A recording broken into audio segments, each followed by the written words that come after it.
Well, hi, and thanks for joining me for another episode of Business and Legal Q&A Live. This is utlradio.com, your business success and legal information station, and I'm your host, Peter Lamont. Now, today we're going to be answering the following question submitted by Brian from Portsmouth, New Hampshire. And he asks, how do I know when it's time to expand my business and hire more staff? I own a small marketing company, just me and an assistant, and my wife says I need to hire more people, but I'm afraid about overextending myself. What should I do? So, Brian, thank you for submitting your question. Of course, you'll be receiving a utlradio.com mug. Portsmouth, by the way, is a beautiful town right outside of Maine, and it's just a very friendly, cool town to visit. So, I was actually just there maybe 6 months ago. It's just a really fun place to be. So, cool town that you live in, Brian. Thanks for submitting your question. I'm going to get to your answer in just 1 second, but before I do, I want to thank today's sponsor. And today's show is sponsored by Junk Food Critic, a popular food blog since 2009, and it's been featured on various shows and media outlets such as Market Watch, the New York Post, WHPR, News 92, and News Radio KRLD. Junk Food Critic is a mobile series now on YouTube with host Olivia Benamati. Sorry about that, Olivia. Olivia Benamati. Now, to check out this really cool and really fun junk food video series, what you should do is go to junkfoodcritic.com, and I'm going to have a link to that site in the show notes. But junkfoodcritic.com, they have links to the YouTube show, and the show is fun and interesting, so check that out. I want to thank Junk Food Critic for sponsoring today's show. Now let's get back to the question at hand. How do you know when it's time to expand and hire more staff? Now basically, I'm viewing this question as, Brian, you're asking whether or not you should hire more staff as opposed to expanding. Because really expanding and hiring more staff, sometimes we use them synonymously, like we say, I want to expand my business and hire more people, like your question is phrased here. But when I talk about expansion versus hiring new people, expansion to me sounds like bringing in more products or opening up another location. So I'm going to, limit today's discussion to talking about hiring more staff because that's what I think you're asking about. We can do a separate show where we talk about how do we know when it's time to expand our business, because that in and of itself could be an entire show because there are so many things that you have to be aware of, not overextending yourself when you're opening up new locations and that sort of thing. But let's stick today with what I think your question is, which is, basically, how do I know when to hire more people? And, I'm going to tell you how I know how to hire more people. It starts off with coming home at night and nobody being awake in the house. And then having your kids see you on a Saturday or Sunday and not know who you are. Those are signals for me, hey, I better hire more people because I'm losing my life. I'm losing my family. And for a lot of us in business, and entrepreneurship, you think to yourself, well, the business is my life, but it's not. Your life is your life, and your business life is part of your life. So, some people out there will say, oh, no, the business is all I know, 24/7, that's all I do. Well, I doubt that you're going to be super duper happy if that's truly all you do. So, understanding, first of all, that you have a life outside of your business, even though you might be living and breathing your business all, throughout the day, throughout the week, you're not going to run away and say, oh, if a customer calls me on Saturday, I'm not going to answer because it's my day off. Maybe you do, maybe you don't. But my point here is that when you start to run out of the ability, or you don't have the ability any longer to be involved in your own life, where you don't have time with your wife, you don't have time with your kids, that's a trigger. That says, hey, listen, something's not right here. And while I joke a little bit about it, that happened to me. So I'm going to tell you a little bit about my story, and hopefully, that'll answer some questions. And then I'll go into some more specific things for you, Brian.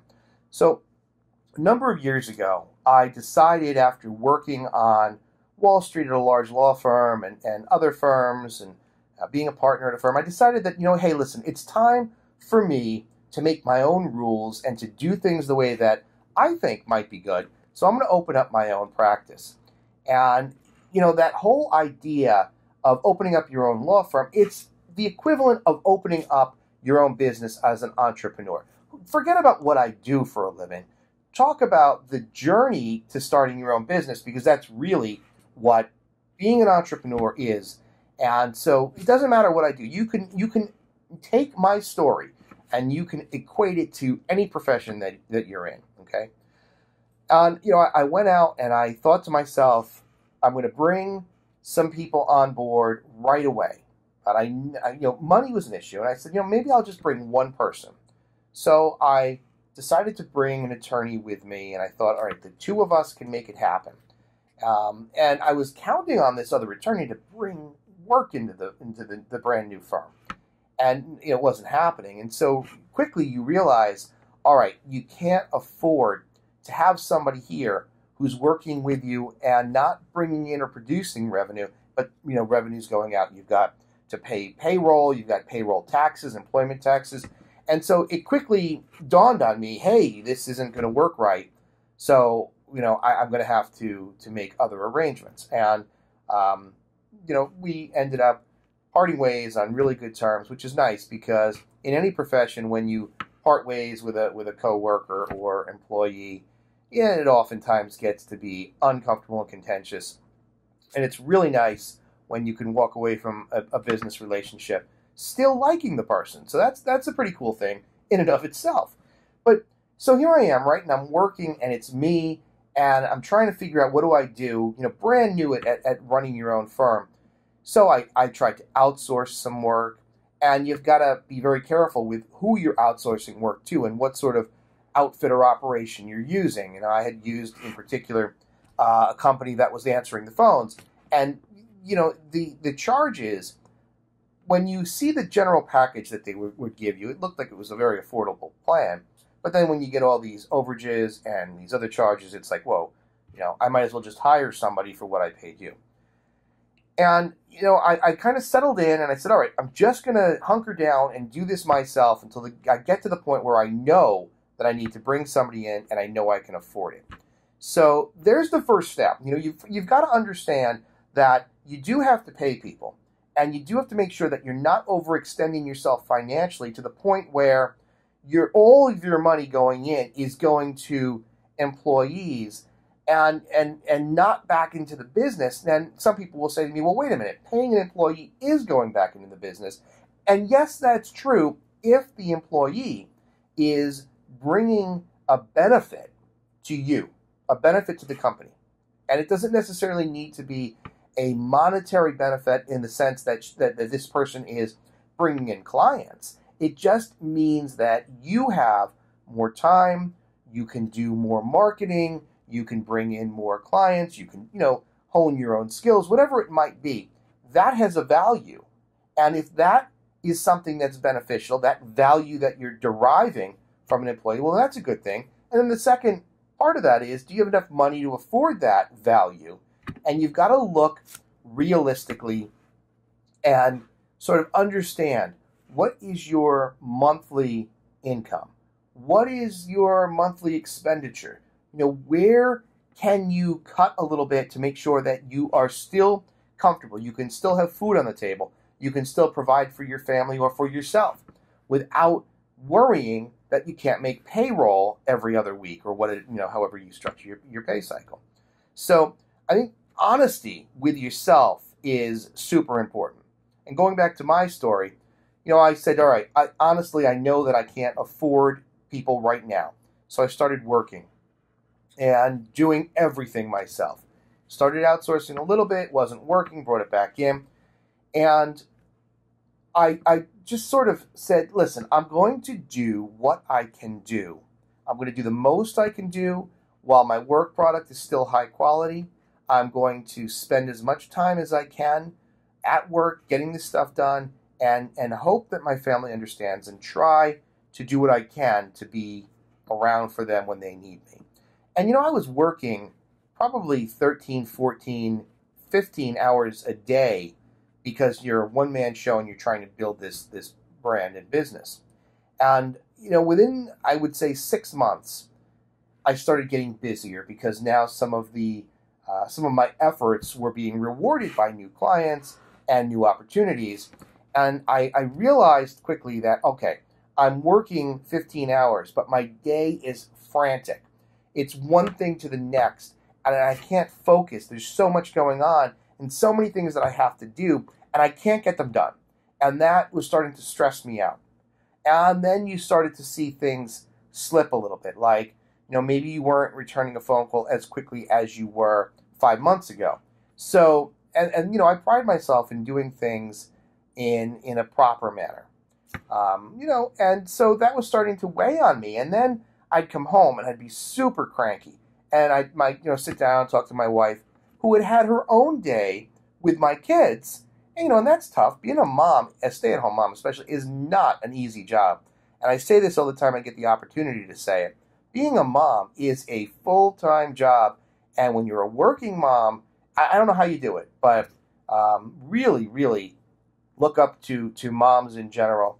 But so anyway, so when I got home at night, my wife was kind of cranky and irritable because she'd been with the kids all day. And I was just a beast because I wasn't getting what I wanted to get done. And I was tired, overtired. I was living on caffeine, and it just was starting to make me break down and burn out. And I realized, okay, I'm making enough money that I can afford to hire somebody. Who do I need? What position do I need to fill? So I started looking at, well, where would I derive the most benefit? And that is from an office assistant, because I could have this person do all of these tasks that I no longer have to do.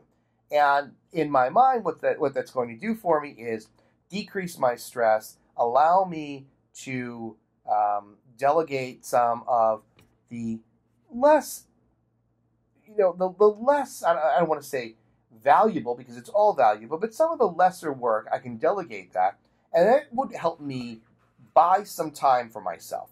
Maybe I could come home a little bit earlier. Maybe I could spend more time, on the cases, or maybe I could spend more time on marketing or whatever it might be.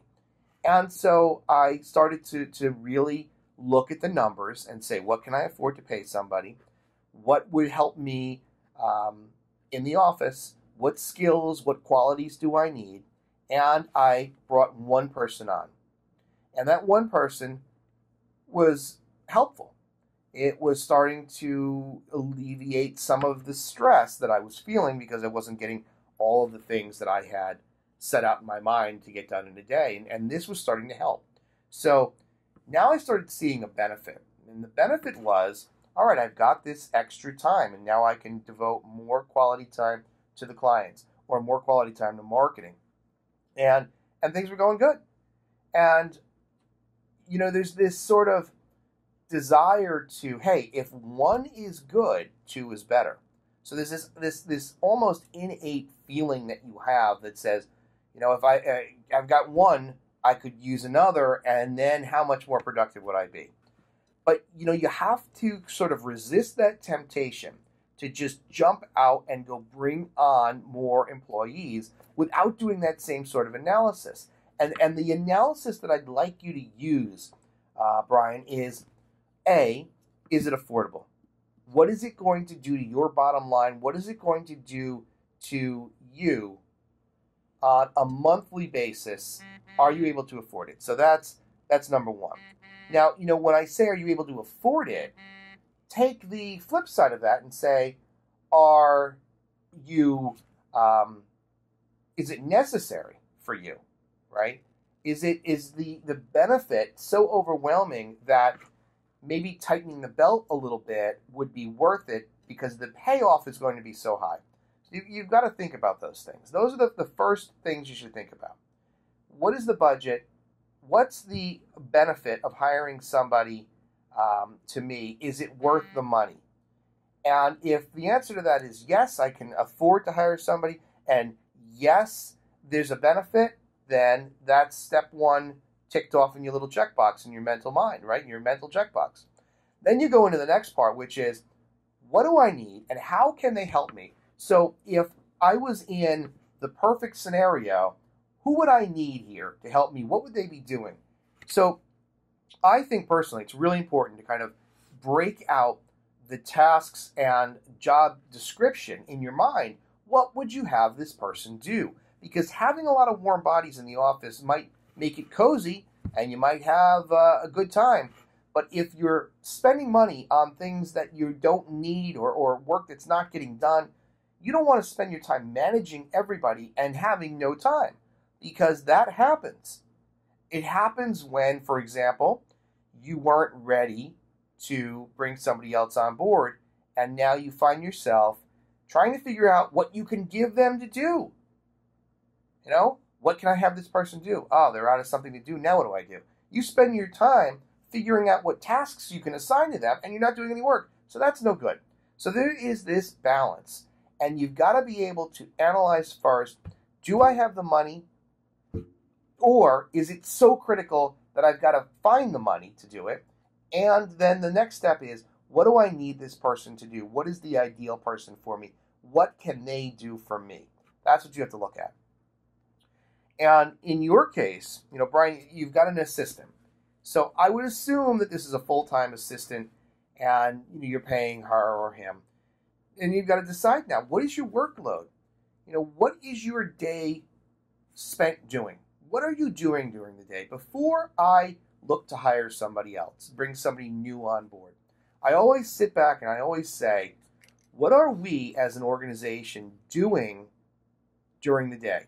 And I'll maybe circulate a little survey, and I'll say, tell me what you spend most of your time doing every day.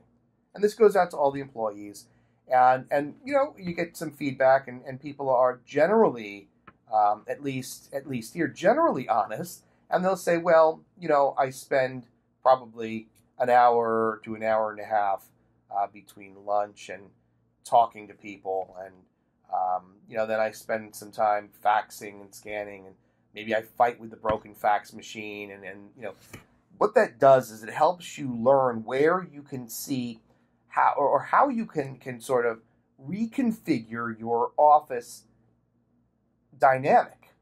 So if you find out from somebody that, all right, some of the equipment is malfunctioning and that's causing delays, well, maybe your investment should be in equipment improvements and not in another employee, because if you add up the time that your employees spent fighting with with the machine, like that fax machine in Office Space, which is like the best scene in the movie, the fax machine that keeps eating your faxes, and then finally when the guys get fired, Peter takes the fax machine and he puts it in his car, and he's like, I got a surprise for you. Remember this scene? And then he takes him out to this open field and gives him a baseball bat, and Samir and Michael Bolton get to beat the hell out of the fax machine.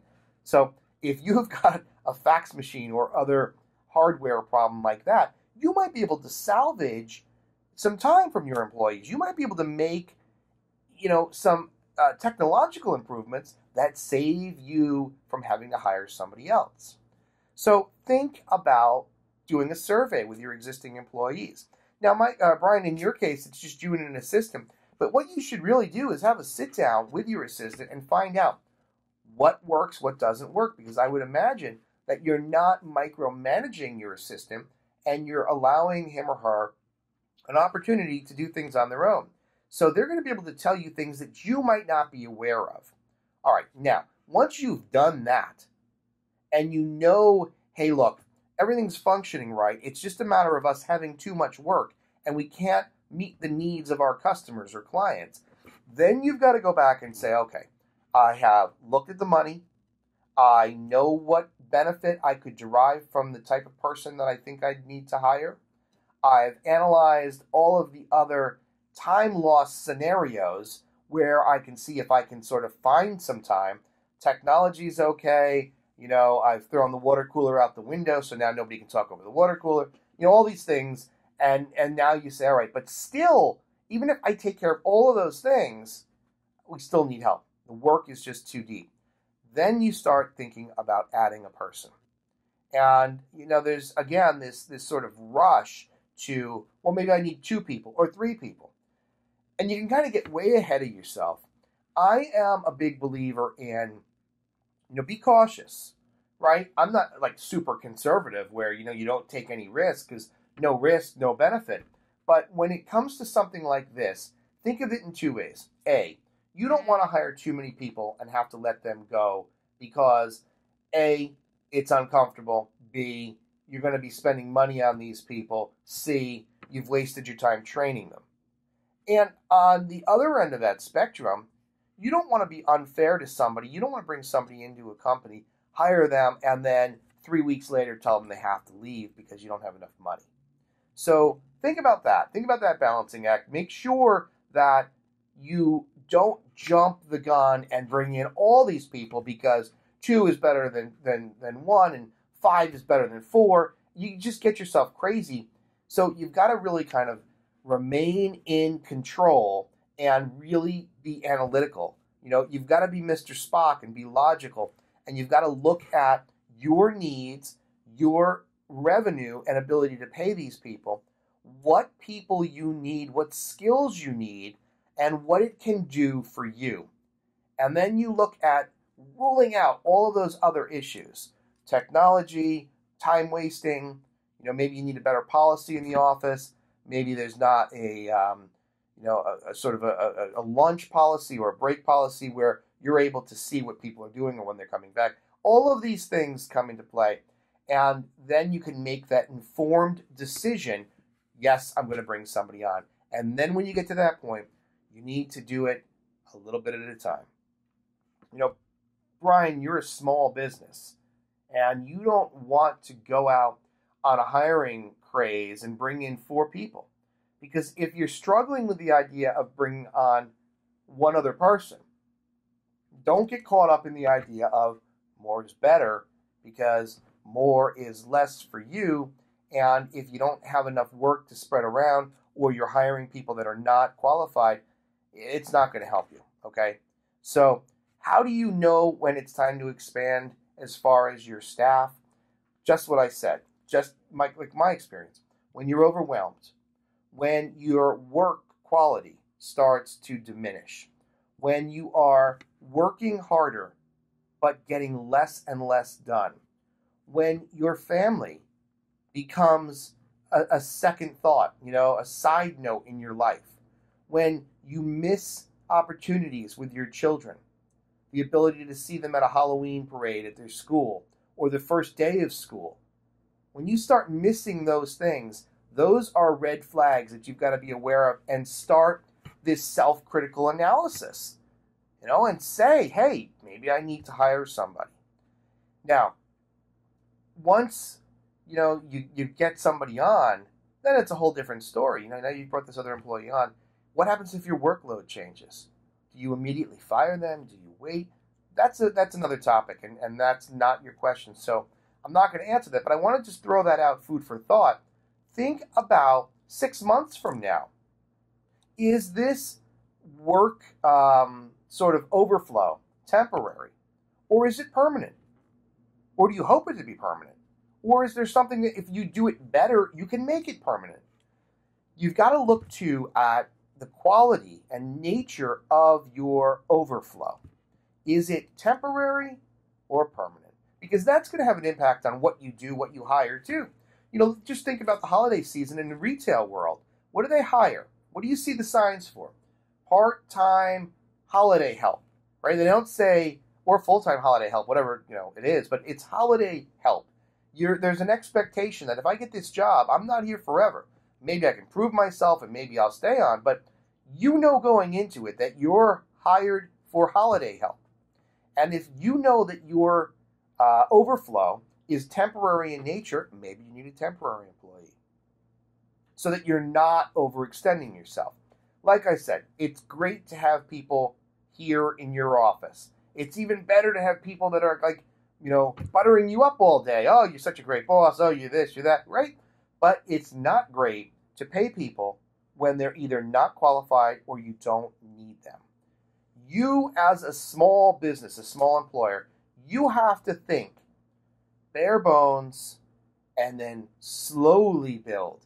Because while there are those unique stories of companies that have just shot up and blown up, and all of a sudden now we've got 40, 50, 60 employees in 2 months, I'm going to suggest to you that most small businesses like yours, Brian, do not, it just doesn't happen that way. You have to build yourself up over time by being smart and being semi-conservative with hiring people. Now, if your situation sounds like some of those things that I described, being overwhelmed to the point of producing such anxiety and stress for yourself that you don't want to go into the office, or you get into the office and there's so much to do that you don't want to do anything because you don't know where to start, those are more warning signs. These are the things that would lead me to suggest to you, if you're honest with yourself, honest with your finances, and honest with your needs, you're going to be able to make that determination on your own. Should I bring somebody in? And I think that without knowing more, I think that I've got to suggest to you that you take stock of your own situation and analyze your business right now with those 3 points that I've been discussing. Find out for yourself, do you have the money? What's the person that you're looking for? What are the skills and what's the benefit of that person? And can I save time and the need for an employee by fixing something in my current situation? If you honestly look at those 3 factors, you're going to be able to decide, you know what, I can't make this work without somebody else. And I've got the money, and I know what I need this person to be or do, or the skills that I need them to have. And I've searched everything else. There's no other way for me to save time in the office. Everything's working fine. Well, that's when you decide, all right, I'm going to bring somebody on. And then you go slowly, one at a time, okay? If you have a unique situation, and I'll explain one. I was working for a law firm in New York City on Wall Street, and it was a relatively middle of the road, maybe 30, 40 attorney size firm, and they got a new client in.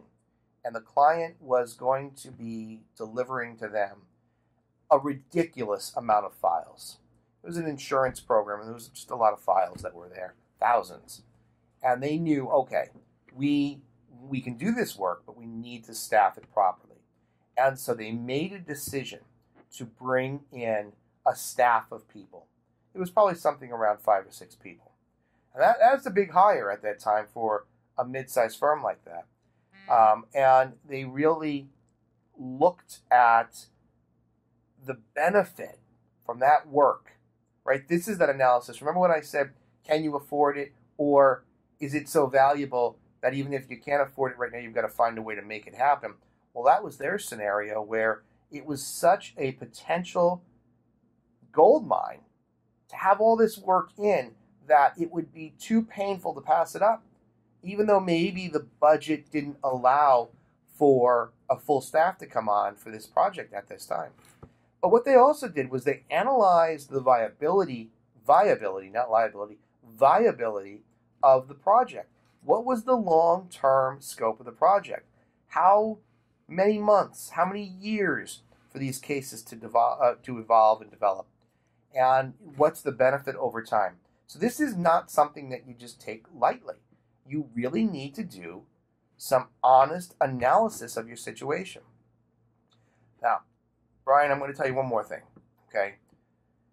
My wife has just, a tremendous amount of patience for me and for the businesses and the time that I devote.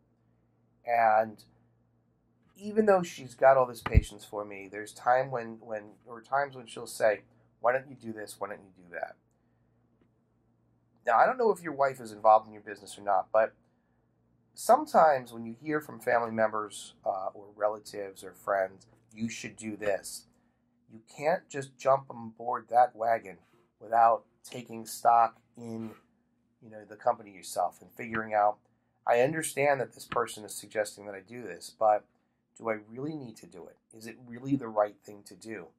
Is it just the fact that my wife wants me home more? She wants to see me more. Is that why she's making the suggestion? What does she know? Well, really, you've got to look at what you know.